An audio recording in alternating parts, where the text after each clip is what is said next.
Je m'appelle Hudson, j'ai 30 ans et je suis le plus jeune de 4 frères et sœurs qui ne m'ont jamais fait sentir que je faisais partie de la famille.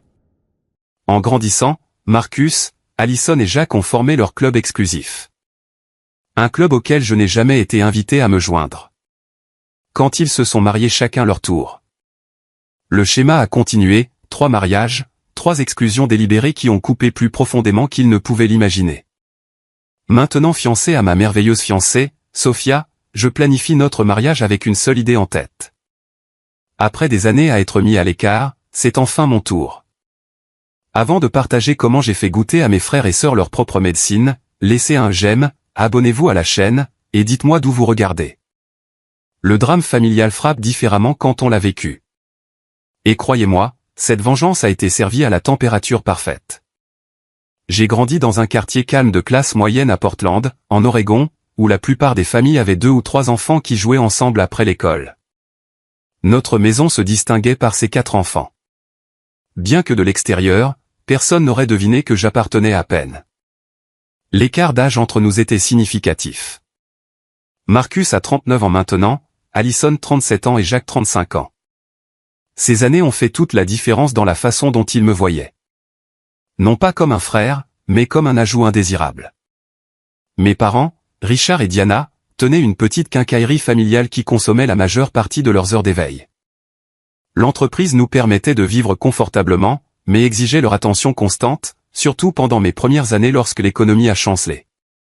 Leur absence a créé un foyer où mes frères et sœurs se sont essentiellement élevés eux-mêmes et ont eu du ressentiment à devoir occasionnellement veiller sur moi. Marcus, Allison et Jack ont formé un trio impénétrable dès mes premiers souvenirs.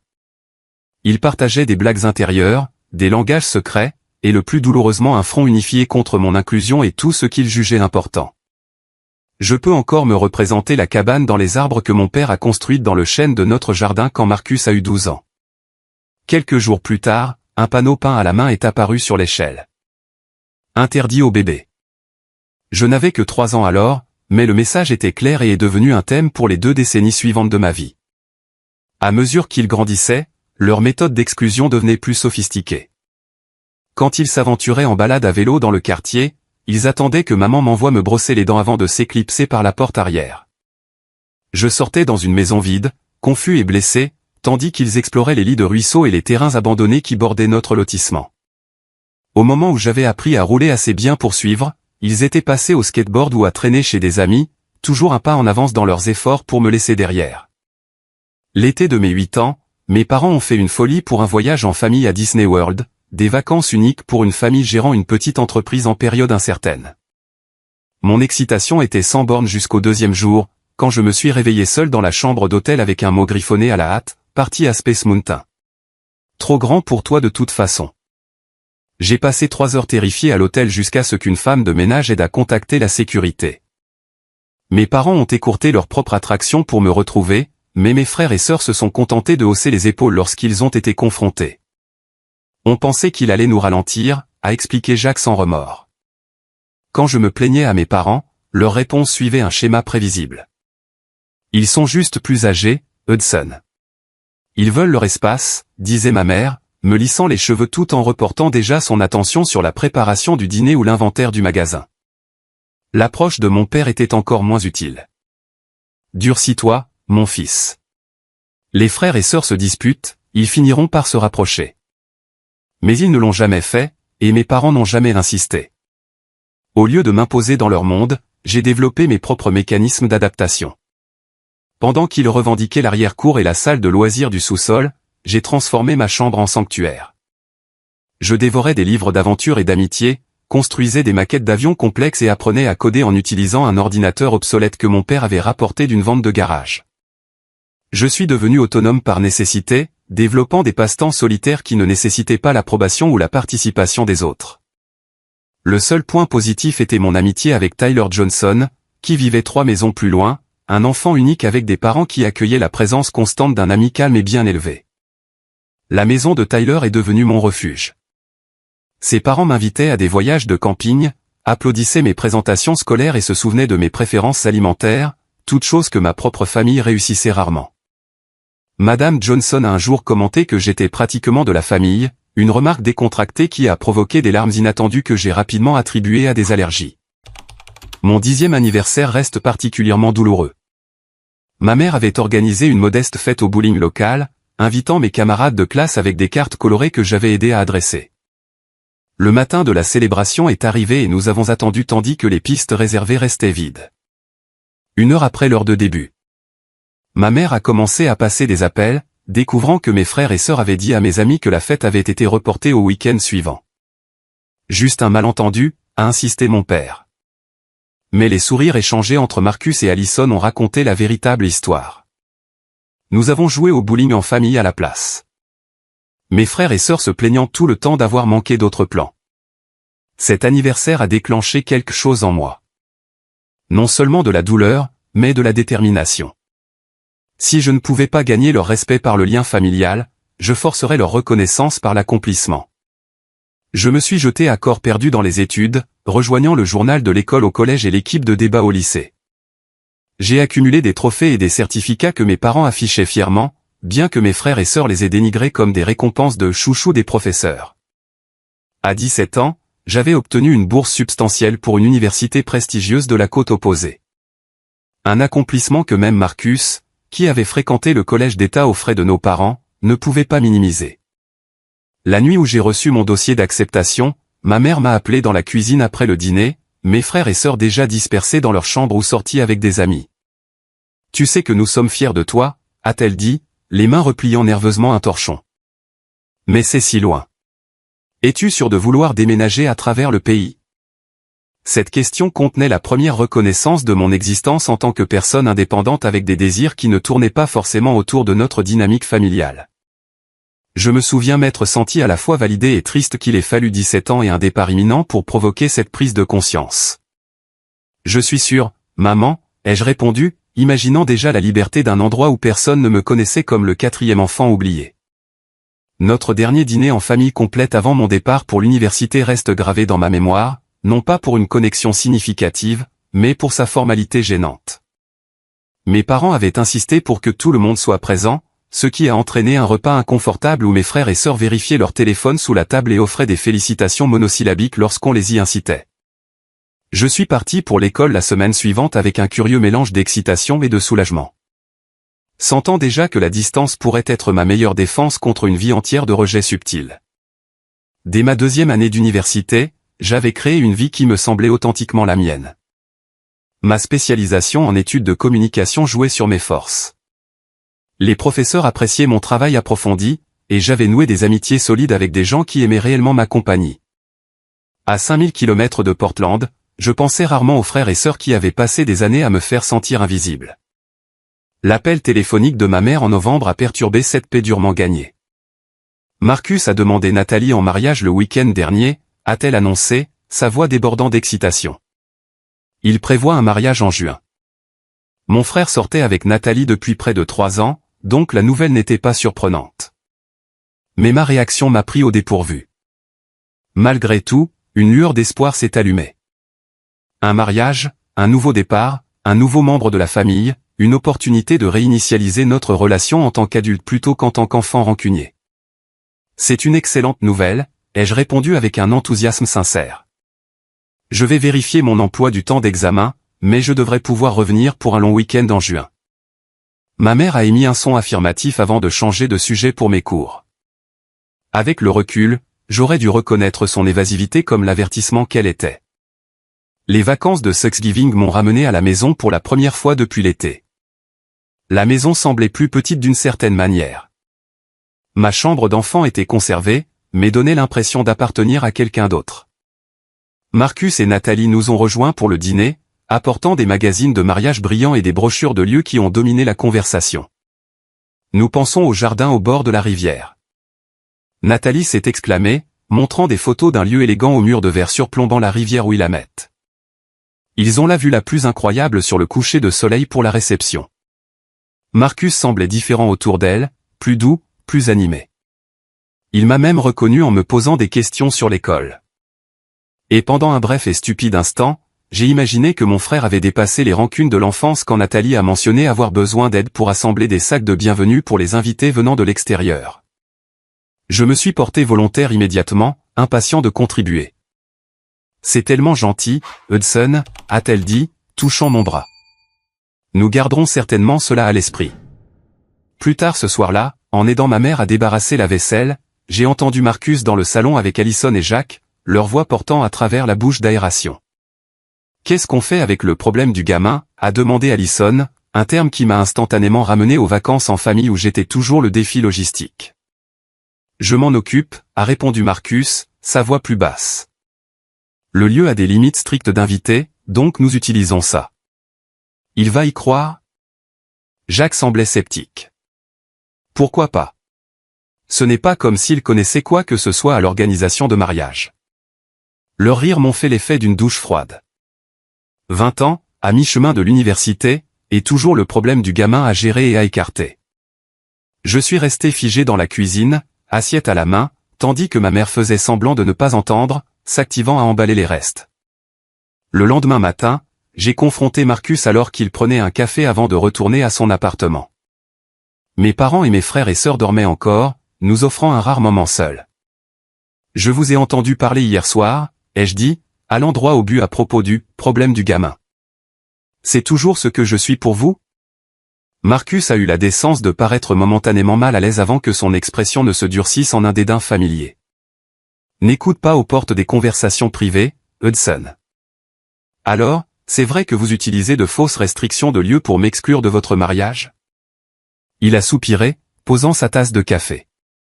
Écoute, ce n'est pas personnel. Nathalie et moi voulons une certaine ambiance, et la liste d'invités est devenue compliquée avec sa grande famille. Le lieu a des restrictions de capacité.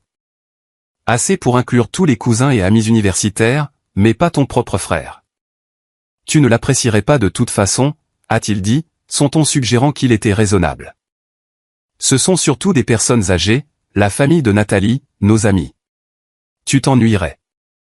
Ce soir-là, j'ai fait des recherches sur Riverfront Gardens en ligne, trouvant facilement leurs informations de capacité, places assises confortables pour un maximum de 250 invités avec piste de danse. J'ai également découvert plusieurs forfaits qui permettaient d'ajouter des invités moyennant un supplément par personne. Il n'y avait pas de limite stricte, seulement les limites du budget et des préférences. Ma mère m'a trouvé dans ma chambre, fixant l'écran de l'ordinateur portable. Hudson, a-t-elle commencé, s'asseyant avec hésitation sur le bord du lit. Je veux parler du mariage de Marcus. Il n'y a rien à dire, ai-je répondu, tournant l'ordinateur portable pour lui montrer les informations sur le lieu. L'excuse de la limite d'invités est un mensonge. Il ne veut juste pas que je sois là. Ses yeux se sont remplis de larmes, confirmant ce que je savais déjà. Lui et Nathalie ont une vision spécifique pour leur journée. Parfois, les couples se laissent prendre par les détails du mariage et perdent de vue ce qui est important. Et qu'est-ce qui est important pour vous, maman ? Parce qu'il semble que vous et papa soyez d'accord pour que je sois le seul membre de la famille immédiate à ne pas être invité au mariage de mon propre frère. Elle n'a eu aucune réponse, juste une sortie en larmes et une porte fermée. Mon père a tenté de réparer les dégâts le lendemain, m'offrant maladroitement $300 pour faire quelque chose d'amusant ce week-end à la place. L'argent semblait confirmer que mon absence était achetée plutôt que pleurée, une transaction qui privilégiait l'harmonie familiale à mon inclusion. Ce Thanksgiving a marqué ma première réalisation dévastatrice. Mes parents n'étaient pas seulement des observateurs passifs de mon exclusion, mais des facilitateurs actifs qui privilégiaient le maintien de la paix avec mes frères et sœurs à ma défense. L'invitation officielle au mariage est arrivée chez mes parents en avril, adressée uniquement à Richard et Diana Walker. Ma mère m'a appelé pour me le dire, sa voix soigneusement neutre, comme si elle annonçait le temps plutôt qu'un autre rejet délibéré. Le week-end de juin du mariage de Marcus m'a trouvé seul dans mon appartement d'été près du campus. Mes colocataires étaient partis en vacances. Instagram et Facebook sont devenus des instruments de torture. Alors que je faisais défiler les photos de membres de la famille en tenue de soirée se rassemblant au lieu que j'avais recherché des mois plus tôt, mon cousin a posté une photo de groupe intitulée « La famille représentée », qui incluait toutes les tantes, oncles et cousins, sauf moi. Une semaine plus tard, Marcus a envoyé un SMS. Désolé que tu n'aies pas pu venir. Le mariage était super. Nous enverrons des photos quand nous les aurons. Comme si j'avais eu un conflit d'horaire. Comme si la décision avait été la mienne. Cette nuit-là, allongé dans mon lit, fixant le ventilateur de plafond, j'ai eu mes premières pensées de vengeance éventuelle. Pas quelque chose de destructeur ou de dramatique, mais une réponse karmique parfaite au bon moment. Cependant, j'ai repoussé ces pensées, me concentrant plutôt sur la construction d'une vie où je n'avais pas besoin de l'approbation ou de l'inclusion de personnes qui avaient passé 2 décennies à prouver que je ne comptais pas pour elles. 2 ans se sont écoulés dans un tourbillon de réussites universitaires et d'indépendance croissante. Au cours de ma dernière année, j'ai obtenu un stage en marketing prometteur auprès d'une entreprise technologique de Seattle qui garantissait pratiquement un emploi à temps plein après l'obtention de mon diplôme. Ma vie prenait forme exactement comme je l'avais prévu, à 5000 km de la famille qui n'avait jamais fait de place pour moi. L'email de ma mère est arrivé pendant la semaine des examens finaux. Allison et Brendan se sont fiancés le week-end dernier. Ils prévoient un mariage en automne. Appelle quand tu peux.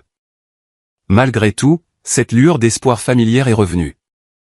Peut-être l'exclusion de Marcus avait-elle été une anomalie, une erreur qu'Allison ne répéterait pas.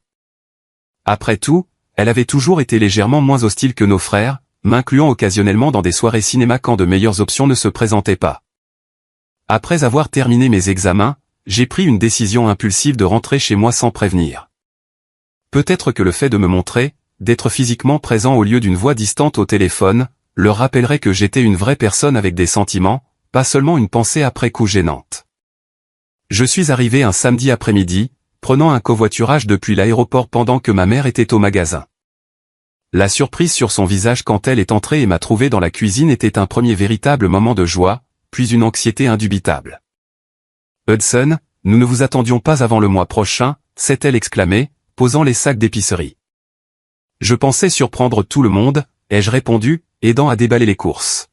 « Où est papa ?»« Au golf avec ses amis. » Et Allison est, elle a fait une pause alors que la porte d'entrée s'ouvrait, révélant ma sœur et son fiancé, Brendan, serrant des magazines de mariage et des échantillons de tissu. Allison s'est figée un instant avant que son expression ne devienne quelque chose qui ressemblait à de la panique. « Hudson, qu'est-ce que tu fais ici? Je vous surprends?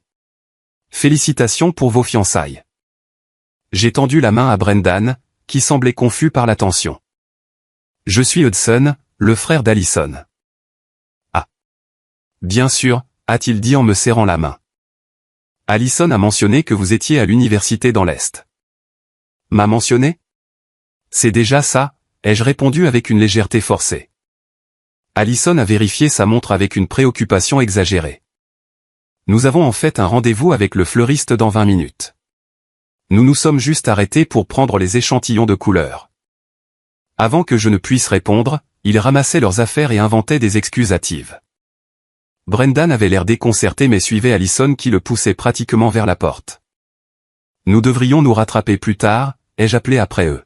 « Bien sûr, oui, absolument, » a-t-elle répondu sans se retourner.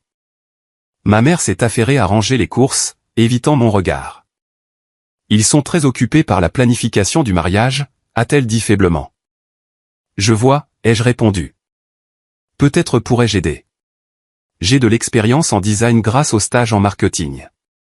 Je pourrais aider avec le site web ou les invitations. » Le malaise sur le visage de ma mère m'a tout dit avant même qu'elle ne parle.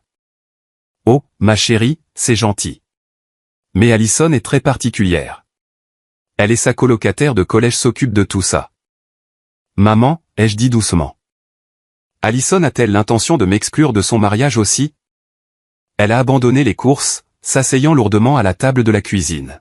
« Ce n'est pas exactement ça. Elle planifie ce qu'elle appelle un mariage entre amis seulement. Très décontracté, juste leur cercle social proche. Entre amis seulement, signifie généralement pas de famille du tout, ai-je souligné. Est-ce le cas ? Son silence fut accablant. Au cours des 2 jours suivants, j'ai reconstitué la vérité grâce à des questions minutieuses posées aux membres de la famille élargie. Grands-parents, tantes, oncles, cousins, tous avaient reçu des cartes, réservé la date, pour la célébration intime d'Allison dans un vignoble rustique. Le seul membre de la famille non inclus était moi. J'ai confronté Allison à son appartement, lui ayant envoyé un SMS cette fois pour éviter une autre fuite hâtive. « Dis-moi juste la vérité, » ai-je dit, debout dans son salon méticuleusement décoré. « Pourquoi suis-je le seul membre de la famille exclu de ton mariage soi-disant entre amis seulement ?» Elle a soupiré dramatiquement, comme si je créais un problème déraisonnable. Hudson, ce n'est rien de personnel. Tu ne t'intégrerais simplement pas à mes amis. Tu ne les connais pas. Tu ne partages pas notre histoire. Je ne connais pas la famille de Brendan non plus, mais ils sont invités. C'est différent. C'est sa famille et je suis la tienne, ai-je rétorqué, ma voix se brisant légèrement. Que tu le veuilles ou non, quelque chose dans son expression s'est durci. Écoute, ce n'est pas nouveau. Nous n'avons jamais été proches. Marcus, Jacques et moi avons grandi ensemble, nous avons le groupe de discussion, les blagues intérieures, les expériences partagées. Tu étais toujours juste là, en périphérie. Vous avez un groupe de discussion? La révélation n'aurait pas dû faire aussi mal qu'elle l'a fait. Elle a roulé des yeux. Depuis le lycée, on l'appelle -1. Au moment où les mots ont quitté sa bouche, elle a eu la grâce d'avoir l'air légèrement honteuse. -1, ai-je répété, le sens limpide. Eh bien, merci pour l'honnêteté, je suppose, Hudson. Ne fais pas de ça une affaire plus importante qu'elle ne l'est. C'est juste une fête. Ce n'est pas juste une fête. C'est un choix délibéré de m'exclure des événements familiaux encore et encore. Et le pire, maman et papa vous ont laissé faire. Elle n'a eu aucune réponse à cela. Juste un haussement d'épaule inconfortable avant de vérifier l'heure et de mentionner un autre rendez-vous. De retour chez mes parents, leur défense était encore plus faible que lors du mariage de Marcus.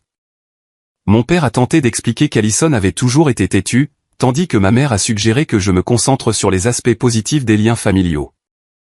Quels aspects positifs, ai-je demandé. Sincèrement curieux de savoir ce qu'elle pouvait bien indiquer. Aucun n'avait de réponse. J'ai écourté ma visite, refusant d'assister au repas de Thanksgiving familial où le mariage d'Alison dominerait sans aucun doute la conversation. Au lieu de cela, j'ai accepté l'invitation de Tyler à rejoindre sa famille à Chicago, où il fréquentait maintenant l'université. Le contraste entre l'accueil chaleureux de la famille Johnson et le froid dédain de la mienne était à la fois réconfortant et douloureux. Quand Noël est arrivé, je suis rentré à la maison seulement parce que ma grand-mère avait spécifiquement demandé que tous ses petits-enfants soient présents pour ce qui pourrait être ses dernières vacances. La réunion de famille forcée a inclus un moment atroce lorsqu'Alison a fait circuler ses photos de mariage professionnel, narrant chaque image tandis que j'étais assis silencieusement, exclu à la fois de l'événement et des souvenirs. J'ai maintenu une expression stoïque tout au long, gardant ma crise de nerfs pour l'intimité de ma chambre d'enfant cette nuit-là. Alors que les larmes coulaient enfin, j'ai pris une résolution du nouvel an, construire ma propre famille grâce à des amitiés et des relations avec des gens qui me voulaient activement dans leur vie, plutôt que de continuer à chercher l'acceptation de ceux qui l'avaient constamment refusé.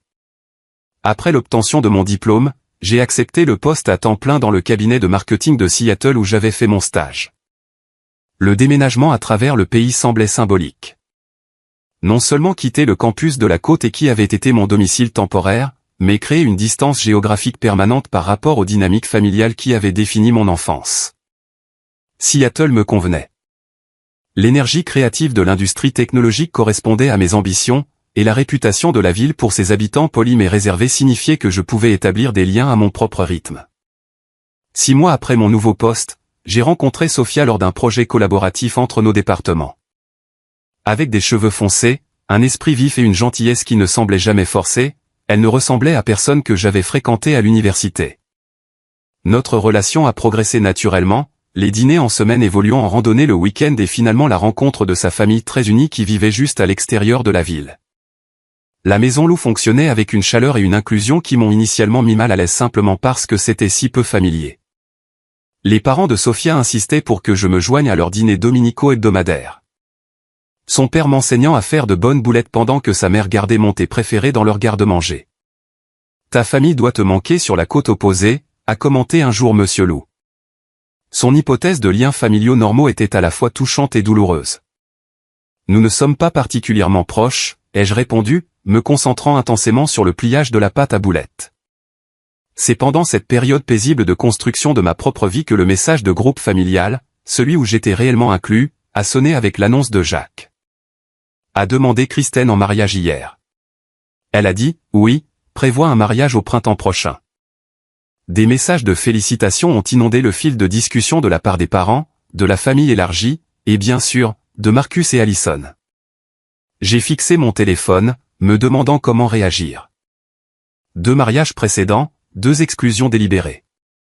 Pourtant, une partie tenace de moi cherchait toujours le lien, croyait toujours que peut-être cette fois serait différente. J'ai décidé de tenter une dernière réconciliation.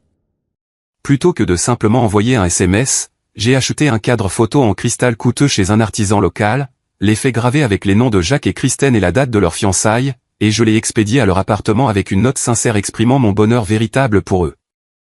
2 semaines plus tard, le colis est revenu à mon adresse à Seattle, non ouvert, mais avec un post-it manuscrit attaché. Merci, mais nous voulons que ce soit intime. Pas même la courtoisie d'ouvrir le cadeau. Pas même la prétention de l'appréciation. Quand ma mère a appelé ce soir-là, je l'ai laissé aller à la messagerie vocale, incapable d'affronter une autre douce explication de pourquoi ma présence n'était pas requise à un autre événement familial. Son message était exactement ce à quoi je m'attendais. Hudson, chérie, Jacques et Kristen prévoient une cérémonie très intime. Juste la famille proche et quelques amis proches. Je sais que tu comprendras. Je l'ai rappelé le lendemain. Ma voix était calme malgré la colère qui couvait sous la surface. Maman, je suis de la famille immédiate. Je suis son frère. Son silence gênant s'est étiré jusqu'à ce que je pense que l'appel avait été coupé. Finalement, elle a soupiré. Je sais, chérie. J'ai essayé de leur parler, à tous les 3. Ton père et moi aussi. Pas assez fort, ai-je répondu, me surprenant moi-même par l'amertume de mon ton. Cela a provoqué une confession inattendue de mon père, qui apparemment écoutait sur l'extension. Hudson, il y a quelque chose que tu devrais comprendre. Tes frères et sœurs, ils ont toujours été jaloux de toi. Jaloux? Le concept semblait absurde. De quoi pouvait-il bien être jaloux? Tes réussites, ton indépendance, la façon dont tu as toujours été autonome tandis qu'il dépendait de nous jusqu'à l'âge adulte. Marcus n'a déménagé qu'à 26 ans et nous avons payé son loyer pendant 2 ans après cela. Allison a changé de majeur 3 fois et a mis 6 ans à obtenir son diplôme. Jacques a à peine terminé le collège communautaire. Et cela est censé excuser le fait qu'il me traite comme si je n'existais pas. Non, a interrompu ma mère. Nous n'excusons pas ça. Nous essayons de l'expliquer. Eh bien, vos explications arrivent 20 ans trop tard, ai-je répondu, mettant fin à l'appel avant que l'émotion ne me submerge. La curiosité m'a poussé à chercher en ligne des informations sur le mariage de Jacques. En quelques minutes, j'ai découvert un site web de mariage détaillé avec des sections protégées par mots de passe pour les invités. La partie publique révélait des projets pour une célébration somptueuse avec 200 invités dans un complexe de montagne. Tant pis pour la cérémonie intime. Plus troublant que le mensonge était la section « Notre histoire », présentant des photos de famille au fil des ans, la remise des diplômes de Jacques, les vacances en famille, les réunions de vacances, toutes soigneusement sélectionnées pour exclure toute trace de mon existence. Un étranger consultant le site supposerait que Jacques était le plus jeune de 3 frères et sœurs, et non de 4. J'ai appelé Jacques directement, ce que je faisais rarement. À ma surprise, il a répondu. Hudson, c'est inattendu. J'ai vu votre site web de mariage, ai-je dit, sautant les plaisanteries. Intéressant comme vous m'avez effacé de l'histoire familiale. Il a soupiré, sans prendre la peine de le nier. Que voulez-vous que je dise? Ces photos représentent nos expériences partagées. Des expériences dont vous m'avez délibérément exclu, même quand j'étais physiquement présent. Vous m'avez recadré de la photo de Noël de 2013. J'étais juste à côté de papa. Écoute, a dit Jacques, son ton soudain direct. Je vais être honnête d'une manière que Marcus et Allison n'ont pas été. Nous ne t'avons jamais considéré comme faisant partie de notre groupe. Nous avons grandi ensemble, nous 3, à l'école primaire, au collège, au lycée. Tu n'étais qu'une pensée après coup, le gamin qui est arrivé quand nous avions déjà établi notre dynamique. La cruauté de son honnêteté était en quelque sorte pire que les précédentes prétentions. J'avais 3 ans de moins que toi, Jacques, pas une espèce différente. Vous avez choisi de m'exclure à chaque tournant. Et nous faisons toujours ce choix, a-t-il répondu. Je n'attends pas de toi que tu comprennes. Oh, je comprends parfaitement. Et un jour, tu comprendras peut-être aussi. J'ai raccroché, les mains tremblantes d'une combinaison de rage et de résolution. Cette conversation représentait la goutte d'eau qui a fait déborder le vase. Non seulement une autre exclusion, mais l'aveu sans équivoque que cela avait toujours été délibéré. J'ai rédigé un email soigné à mes parents expliquant que j'avais besoin de prendre mes distances avec toute la famille. Leur réponse a été de suggérer une thérapie familiale, une solution en retard de 25 ans et rapidement rejetée par mes frères et sœurs qui ne voyaient aucun problème à résoudre. La confirmation finale que la distance était nécessaire est venue pendant les vacances lorsque la carte annuelle de mes parents est arrivée, avec une photo de famille prise pendant le week-end du mariage de Jacques. Les 3 frères et sœurs et mes parents souriant en tenue de soirée sans aucune reconnaissance de mon absence. Pas même une photo séparée de moi incluse. C'était comme si je n'avais pas seulement été exclu de l'événement, mais effacé de la famille entière. Montrer la carte à Sophia a provoqué sa première véritable colère en ma faveur. Enfant unique élevé par des parents qui la chérissaient, elle a trouvé le comportement de mes frères et sœurs incompréhensible et le laxisme de mes parents impardonnable.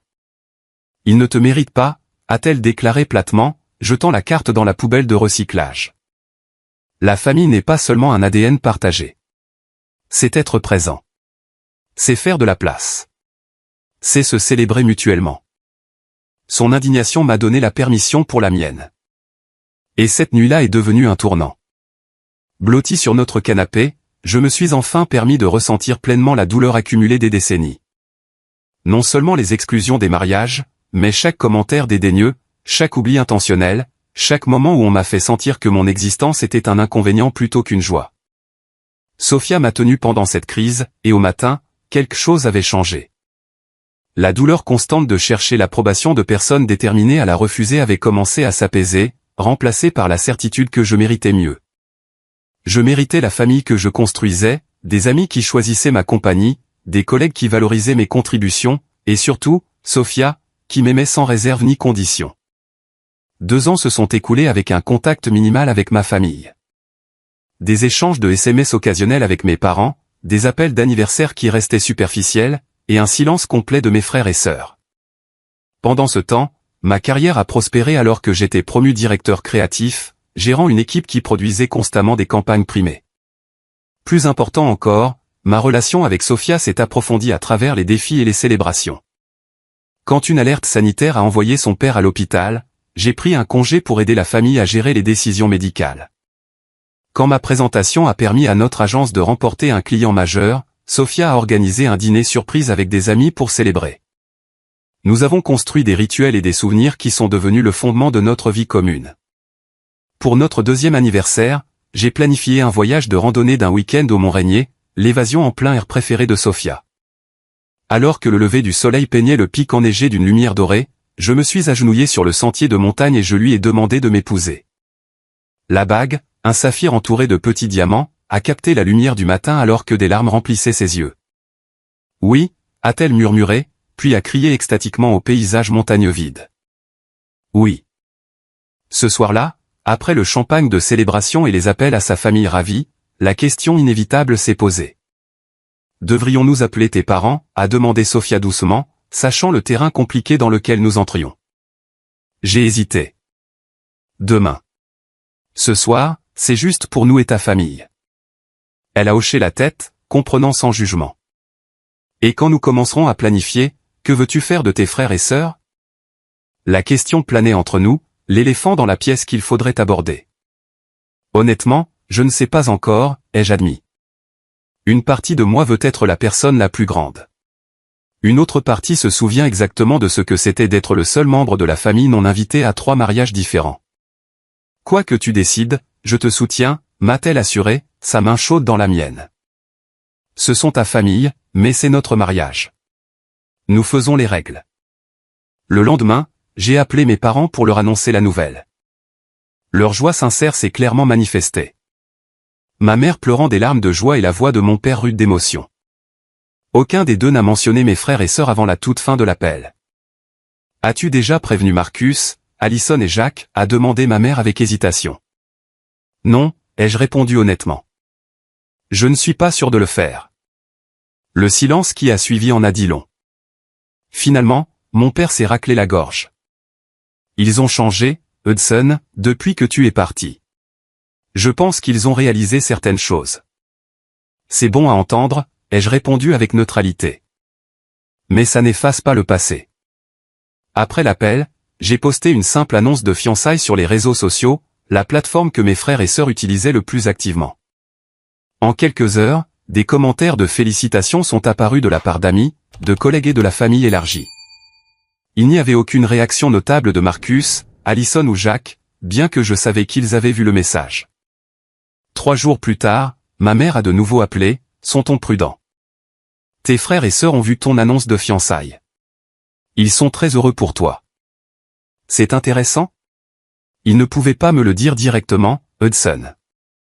Elle a soupiré. Pouvons-nous en parler en personne?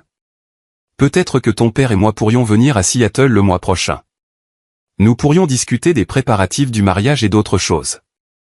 Les « autres choses » signifiaient clairement mes frères et sœurs, mais sa volonté de venir me voir plutôt que de s'attendre à ce que je retourne à Portland représentait un changement. J'ai accepté de dîner lorsqu'il viendrait, fixant la première limite, juste vous et papa, pas dans notre appartement, un restaurant public. Dans les semaines précédant leur visite, Sophia et moi avons commencé les préparatifs préliminaires du mariage.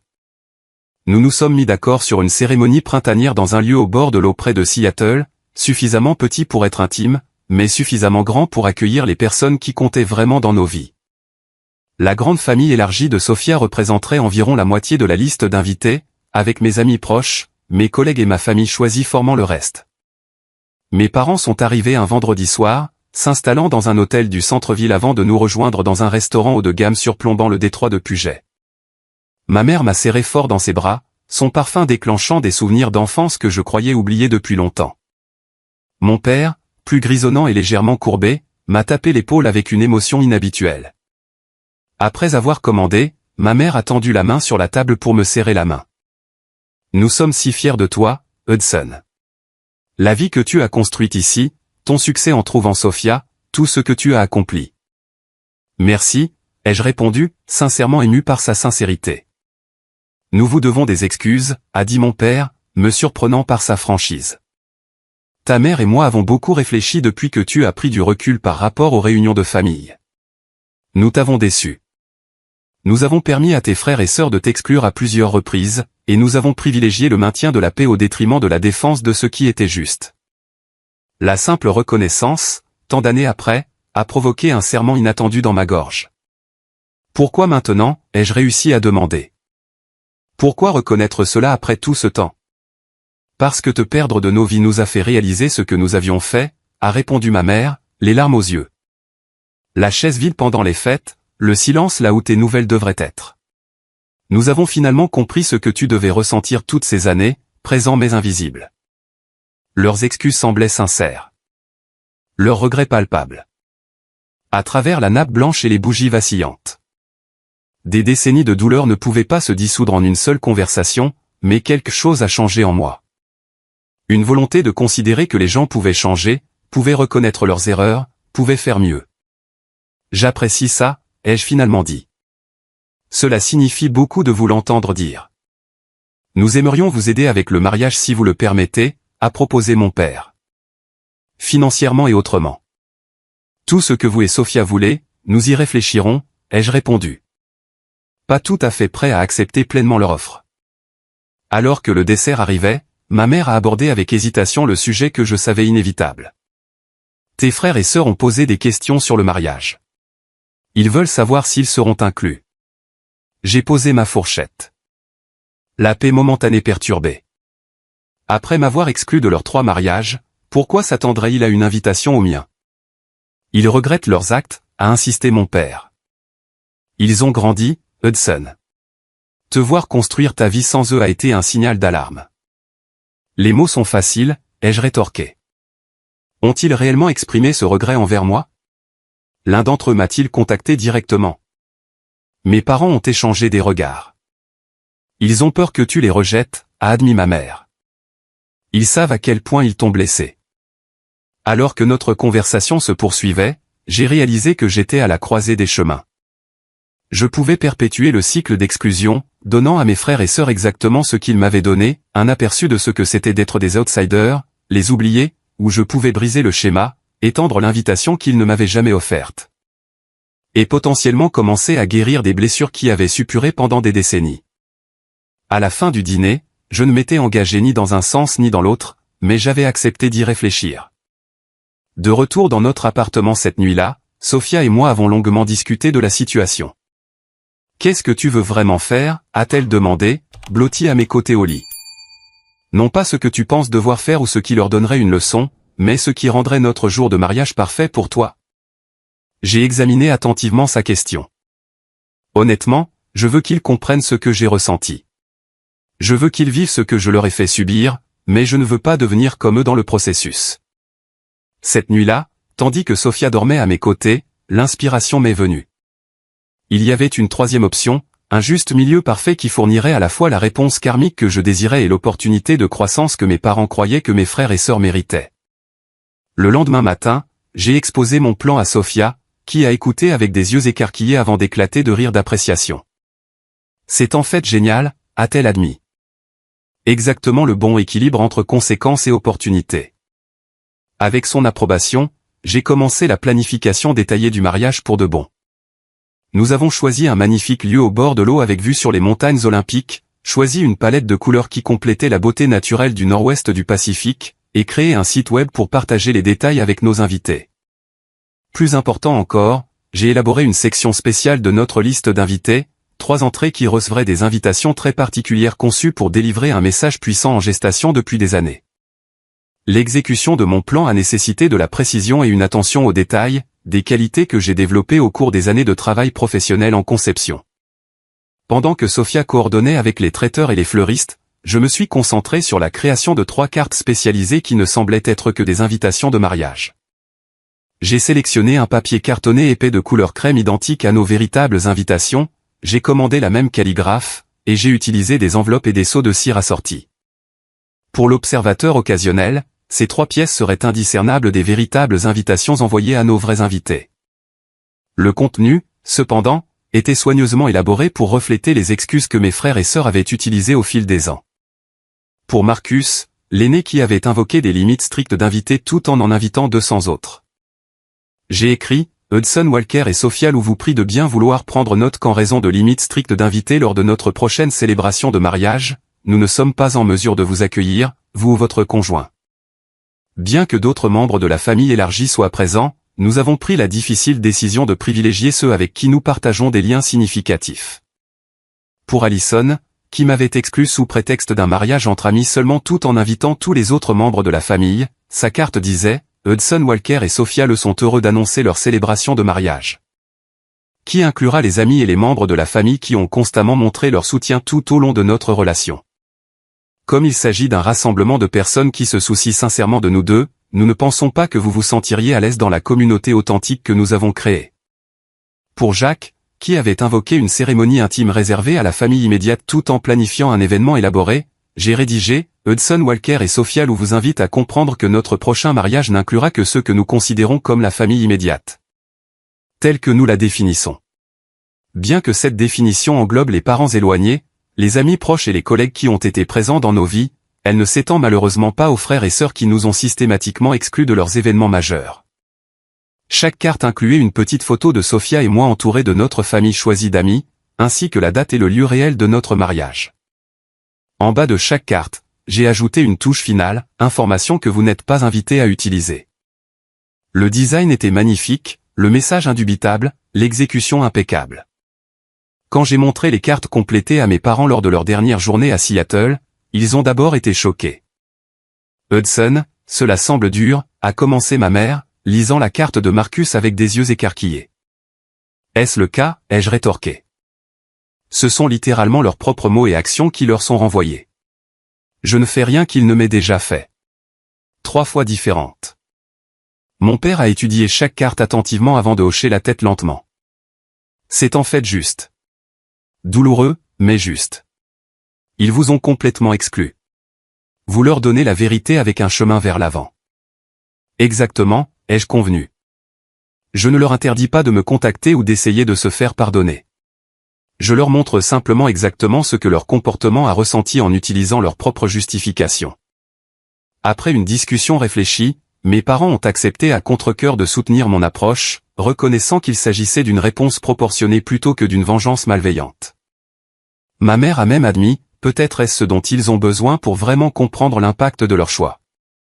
J'ai posté les cartes avec confirmation de livraison, m'assurant qu'elles arriveraient simultanément chez chacun de mes frères et sœurs.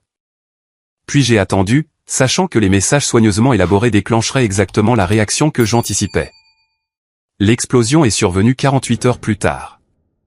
Mon téléphone a vibré avec un message de groupe de Marcus. « Qu'est-ce que c'est que ça, Hudson ? Une sorte de blague de mauvais goût ?»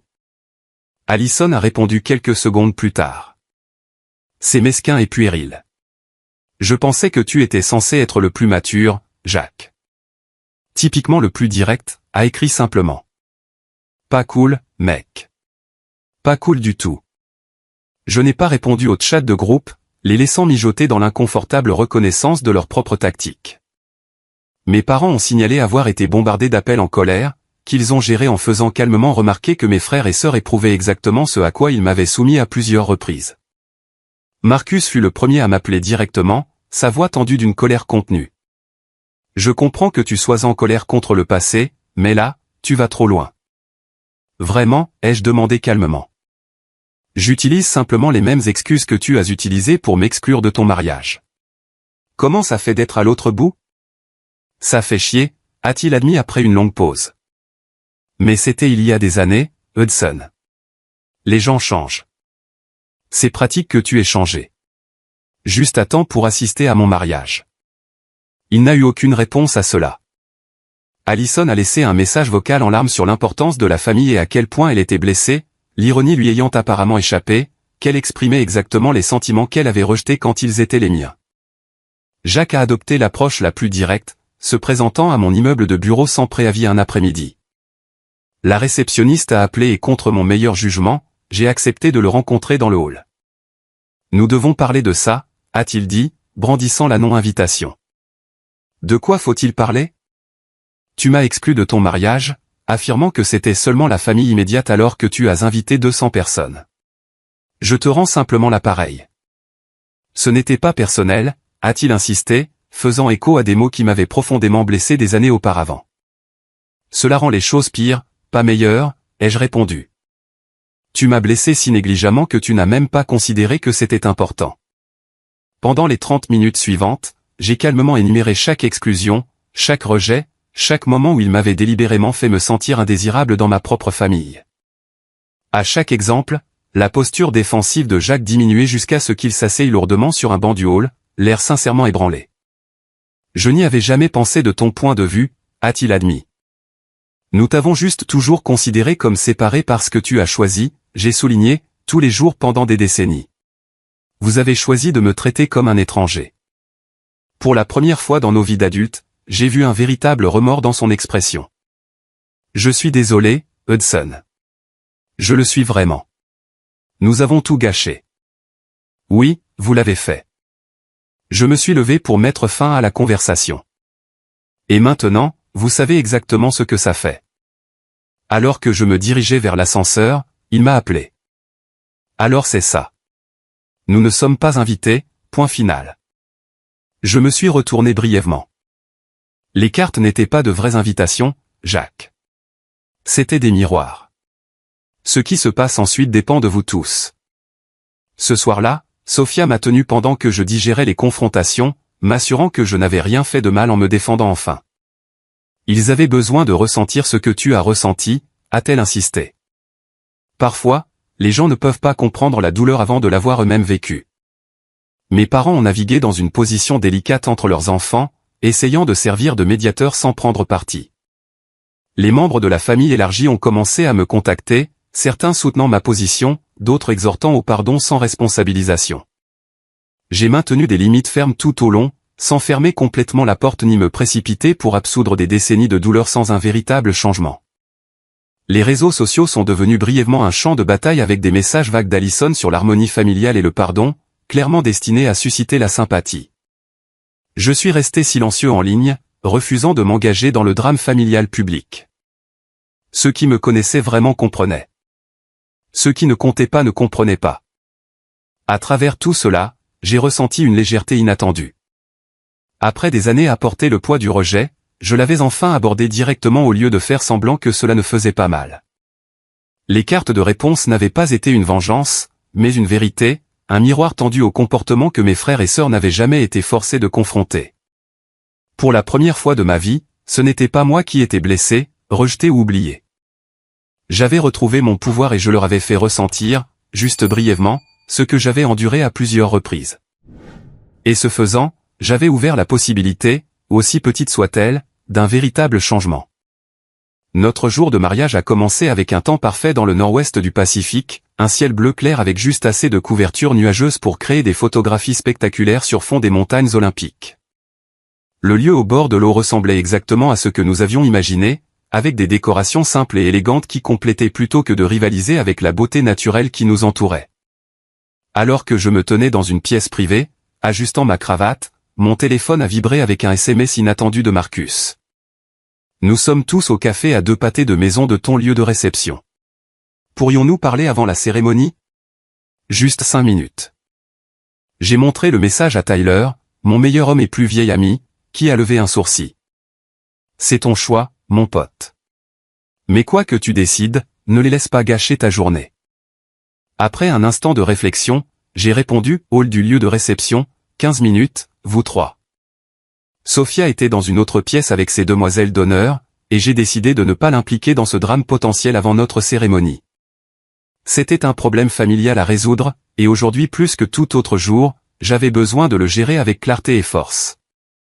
À l'heure convenue, je me suis dirigé vers le hall vide du lieu de réception, trouvant mes 3 frères et sœurs debout maladroitement près de l'entrée. Ils étaient vêtus formellement, Marcus et Jacques en costume. Allison dans une robe bleue conservatrice. Pendant un instant, les voir ensemble a déclenché un flot de souvenirs d'enfance, la plupart douloureux mais quelques-uns précieux. Merci de nous avoir rencontrés, a commencé Marcus, clairement désigné comme porte-parole. Nous savons que c'est votre jour de mariage, et nous ne voulons pas nous immiscer. Pourtant, vous êtes là, ai-je observé avec neutralité. Nous méritons les cartes que vous avez envoyées, a interrompu Allison, sa voix se brisant. Chaque mot. Jacques a hoché la tête en signe d'accord. Il a fallu ressentir ce que tu as ressenti pour vraiment comprendre. Et même là, ce n'est qu'une fraction parce que tu as vécu ce rejet 3 fois différente. J'ai étudié leur visage, cherchant le dédain ou la condescendance familier, mais je n'ai trouvé qu'un regret sincère. Pourquoi, cette illumination soudaine? Vous avez eu des décennies pour considérer l'impact de vos actions sur moi. Marcus s'est légèrement avancé. La vérité est que j'ai été jaloux de toi depuis que nous étions enfants. Tu as toujours été plus intelligent, plus concentré, plus capable de faire les choses par toi-même. Maman et papa louaient ton indépendance tout en nettoyant constamment mes bêtises. J'ai suivi l'exemple de Marcus, a admis Allison. C'était plus facile de t'exclure que d'admettre que tu me faisais me sentir inadéquate. Quand tu as commencé à tout réussir, j'ai eu du mal avec les bonnes notes, la bourse, la carrière, te garder à distance protéger mon ego. Jacques, toujours le plus direct, a simplement dit, nous étions des frères et sœurs merdiques, Hudson. Il n'y a aucune excuse. Les cartes que tu nous as envoyées ont été le signal d'alarme dont nous avions besoin. Leur franchise m'a surpris. Je m'étais attendu à de la défensive ou des exigences, pas à cette reconnaissance brute. J'apprécie votre honnêteté. C'est un nouveau territoire pour notre famille. Nous ne nous attendons pas à assister à votre mariage, a précisé Marcus. Nous savons que nous n'avons pas mérité cela. Nous voulions juste que vous sachiez que nous comprenons ce que nous avons mal fait, et nous sommes sincèrement désolés. Pendant un instant, j'ai envisagé les possibilités. Je pouvais les renvoyer, maintenant les limites que j'avais établies. Je pouvais les inviter à assister à la cérémonie depuis l'arrière, une demi-inclusion symbolique. Ou je pouvais faire ce qu'ils n'avaient jamais fait pour moi. Faire de la place là où il n'y en avait jamais eu. J'ai passé des années à espérer une inclusion qui n'est jamais venue, ai-je finalement dit. Je voulais mes frères et sœurs au plus grand moment de ma vie. Et vous avez choisi de m'exclure de tous les vôtres. Aujourd'hui, il s'agit de construire une nouvelle famille avec Sophia, une famille basée sur le choix plutôt que sur l'obligation. Leurs visages se sont effondrés, s'attendant clairement au rejet. Mais peut-être est-ce là le but, ai-je poursuivi. Je choisis d'être différent de vous. Non pas parce que j'ai oublié ou parce que la douleur n'a pas d'importance, mais parce que je ne veux pas perpétuer le cycle. J'ai vérifié ma montre. La cérémonie commence dans 45 minutes. Si vous voulez assister juste à la cérémonie, pas à la réception, il y aura des sièges au dernier rang. Votre choix. Sans attendre leur réponse, je suis retourné à ma salle de préparation, me sentant étrangement paisible. Qu'ils restent ou partent, j'avais retrouvé mon pouvoir en faisant le choix qu'ils ne m'avaient jamais offert. La cérémonie elle-même fut tout ce que nous avions espéré, intime, joyeuse et authentique. Alors que Sophia marchait vers moi au bras de son père, son sourire radieux reflétait tout ce qu'il y avait de bon dans ma vie. Nous avons échangé des vœux que nous avions écrits nous-mêmes, promettant de créer une famille ensemble, de construire des liens plutôt que des murs, de nous choisir chaque jour. Pendant mes vœux, j'ai inclus une phrase qui avait une signification particulière. Je promets de créer avec toi le genre de famille où chacun se sent valorisé, où l'appartenance n'est pas méritée mais librement donnée, où l'amour n'est pas conditionnel mais constant. Du coin de l'œil, je les ai aperçus, 3 silhouettes au dernier rang. Marcus essuyant ses yeux, Allison penchée sur l'épaule de Jacques. Ils avaient choisi de rester, d'être témoins, de respecter mes conditions plutôt que d'imposer les leurs. Le toast de mon père à la petite réception, à laquelle mes frères et sœurs n'ont pas assisté, respectant mes limites, a évoqué le chemin qui nous avait menés à ce jour. Hudson, a-t-il dit, la voix lourde d'émotion, a appris à notre famille ce à quoi ressemble la vraie force. Non pas le genre qui exclut ou diminue les autres, mais le genre qui reste ouvert malgré la douleur, qui construit des ponts là où des murs se dressaient autrefois. Sophia, tu as trouvé un homme qui comprend la vraie valeur de la famille parce qu'il a dû créer la sienne. Nous sommes reconnaissants de faire partie de votre célébration aujourd'hui. La réception a célébré avec ceux qui m'avaient constamment soutenu, Tyler et ses parents qui m'avaient offert un refuge pendant les fêtes difficiles. Des amis d'université qui étaient devenus de la famille, des collègues qui étaient devenus des confidents, et bien sûr, la famille chaleureuse et accueillante de Sophia qui m'avait accepté sans réserve. Alors que nous nous préparions à partir pour notre lune de miel en Nouvelle-Zélande, Sophia m'a serré la main. Des regrets sur la façon dont tu as géré les choses? Aucun, ai-je répondu honnêtement. Pour la première fois, j'ai fixé les conditions d'engagement avec mes frères et sœurs au lieu d'accepter les miettes d'inclusion qu'ils offraient. Quoi qu'il arrive ensuite, ce sera différent grâce à cela. 3 semaines plus tard, de retour de notre lune de miel dans notre appartement rempli de cadeaux de mariage non déballés. J'ai trouvé un SMS de Jacques. Nous organisons un dîner de famille mensuel chez Marcus. Le premier dimanche de chaque mois. Pas de pression, mais il y aura toujours des places pour toi et Sophia si jamais vous voulez vous joindre à nous. J'ai montré le message à Sophia, qui a levé un sourcil. Qu'est-ce que tu en penses? Tu veux y aller? Pas immédiatement, ai-je répondu, mais peut-être un jour. Selon nos conditions, pas les leurs. 6 mois plus tard, nous avons assisté à notre premier dîner de famille, arrivant avec des limites claires, et repartant avec un espoir timide. Les dynamiques avaient visiblement changé. Mes frères et sœurs ont fait de véritables efforts pour m'inclure dans les conversations, ont posé des questions sur notre vie à Seattle et ont montré de l'intérêt à connaître Sophia. Le chemin pour guérir les blessures familiales est long et rarement direct. Certains jours apportaient des progrès, d'autres des revers. Mais les cartes de mariage avaient accompli ce que des décennies de silence n'avaient pas pu faire, forcer mes frères et sœurs à voir réellement l'impact de leur choix et à commencer le travail d'un véritable changement. Le Noël dernier, pour la première fois de ma vie d'adulte, je me suis senti vraiment inclus dans les célébrations familiales. Le moment qui a cristallisé ce changement est arrivé quand Marcus m'a demandé d'aider son fils adolescent avec les candidatures universitaires, valorisant mon expérience et ma perspective. Allison a demandé mon avis sur une idée d'entreprise. Jacques m'a gardé une place à côté de lui au dîner. Des petits gestes peut-être, mais révolutionnaires dans le contexte de notre histoire familiale. Ce que j'ai appris à travers ce voyage, c'est que parfois les gens ont besoin d'expérimenter ce qu'ils infligent avant de pouvoir vraiment comprendre son impact. Ma vengeance n'était pas de leur faire du mal, mais de brandir un miroir qui les a finalement forcés à voir ce qu'ils avaient fait. Et dans ce reflet, ils ont trouvé la motivation de changer. Avez-vous déjà dû tenir tête à des membres de votre famille qui vous ont traité injustement? Auriez-vous géré les choses différemment dans ma situation? Laissez un commentaire ci-dessous pour partager vos réflexions. Et si cette histoire a résonné en vous, veuillez aimer, vous abonner et partager avec quelqu'un qui pourrait avoir besoin d'entendre que fixer des limites avec la famille n'est pas égoïste. C'est parfois le seul chemin vers une véritable connexion. Merci d'avoir écouté mon histoire et puissiez-vous trouver le courage d'écrire la vôtre à votre manière.